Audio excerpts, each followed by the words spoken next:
Little forewarning, there are spoilers in this video as I'm going over all of the story up to about 3 hours of gameplay. So you've likely heard of Zenless Zone Zero, and a lot of people say it's garbage. They don't like it. Some people think it is the worst gacha game ever. But here's the thing. I actually think it's a good game.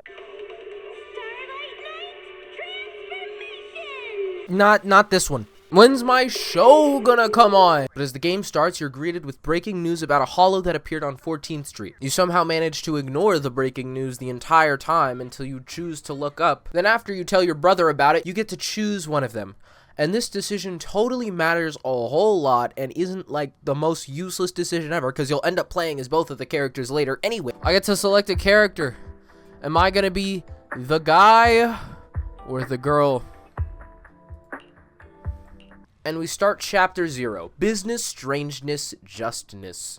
In some skyscraper on 14th Street, we see the Cunning Hares running away from something. They run into a room and see a broadcast about some particularly dangerous dudes, which then gets interrupted by the news reporter, my favorite character. I'm pissed, and this station's reporter, I can't listen to this anymore. Those criminals need to get Good and hard. As soon as we find them, we should just get them all, and then them again. Excuse me, Mr. Reporter. I'm still giving a briefing on the case. Let me... I don't give a mother... Listen here, you red ring mother... Don't think the holo can protect you. The Public Security's Air Force is on the way. You're... Is that right, officer? The cunningest hares try to jump out of a window and immediately fail. Then as the Red ring mother... show up, bro is crying, and their solution is to trick them by throwing a flashbang and then hoping that nothing bad happens once the helicopter shows up. Then they blow them up! They end up falling into the holo, and we learn how to do some combat. But the combat is absolutely amazing. I don't know, I haven't played that many games where I could feel this awesome stab and stuff. Like, look at it! Look at some of these combos! Like, that was kinda annoying! The combat! The first character we play as is Ambi Damara, part of the Cunning Hares. They are worried about dying in this holo immediately, but then your boy Billy shows up. He seems happy, and then this is the moment that decides the rest of the game. Who would you most like to have dinner with? Huh? Dinner? Of course. That'd be the big screen superheroes! The Starlight Knights! Are you serious? As he shows up, we finally get to use 2 characters, and we actually get to start using the switch ability. After fighting off some more dudes and getting cooked, we see the strong box, the thing that we were trying to get from the start, just sitting on the floor, and there's a guy next to it. Turns out, he's Miguel Silver, but incredibly corrupted. Crystals form across his body in an amazing way, and he gets swallowed. Obviously, my attention was in the right place. Little fun fact, you can go backwards on these little comic strips. I think that's a very nice feature if you miss something.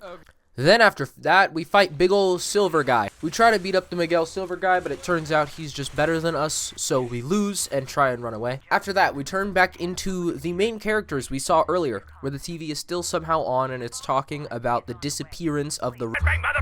The leader of the Cunning Hares, Nicole, shows up and commissions us to save her employees because she doesn't want them to die. We choose to make fun of her as her employees are dying, and she's walking around in the panic while we are just chill. Everything will be fine, as they could be dying. After that, I walk around and do everything that I don't need to do before actually going to the room. Then I get distracted and I start flipping cards. I learn of the gambling system before long, and then I choose to actually go and do what I was supposed to. Nicole tells us about what happens with the Red ring mother... and then we end up deciding that we will help her. She tells us that if she finishes the job, she'll clear her entire bill in one go. And I get the choice of saying sounds pretty good or no way, we should try haggling for a better price. But I said sounds pretty good. And unfortunately, I could have made bank, but I was a fool. Starting the first story mission, I am given the opportunity to try challenge mode. Obviously, as someone who has played video games before, I didn't think this would be Dark Souls difficulty, so I decided let's go for it. Nicole puts our little thingy dude through the little portal thing. Then as Ambi and Billy run away, they see our little thingy dude and decide to run over to him. As a proxy, it's our job to get them out of there and do whatever we need to do within the holo. Our little criminal name is Faithin. They ask if now is a good time to take a break. I say sure, go for it. We learn about the other main navigation system being these little TVs that travel us around the whole holo, so that way we don't have to actually walk through it. Okay, nice. Let me do my thing. There we go. And my first introduction with challenge mode is that this is like the easiest thing in the world. I don't know when it's supposed to get like actually difficult. After fighting a bunch of dudes, we learn that we can open a door by paying money or just breaking the door. Now, you see, I'm a capitalist, so obviously I'm stockpiling my money. And once again, the most important TV show in the game shows up. After that, I learned that every single time we end one of these, we have to fight some really big boss. I'm kind of worried that's going to get a little bit repetitive, but I didn't really play the game long enough for that to be the case. So we absolutely cooked, bro. It's not even close. Let's go!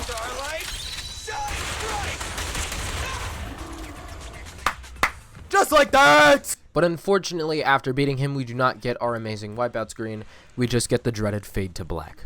We tell them to run headfirst into a wall, and they listen because we are like God to them. And they successfully phase through the wall. They get back to Nicole, and everything is swell, and I get a bunch of rewards. Now, if you played games like Genshin or Star Rail, our Internaut level is kind of like our Adventure rank, or Trailblaze level. After that, we tell Nicole that she got here pretty quickly, asking if she ran a red light, and she passed through a normal green light, R255. Obviously, I wasn't listening to the number, but that's not green. I end up learning that it's red anyways.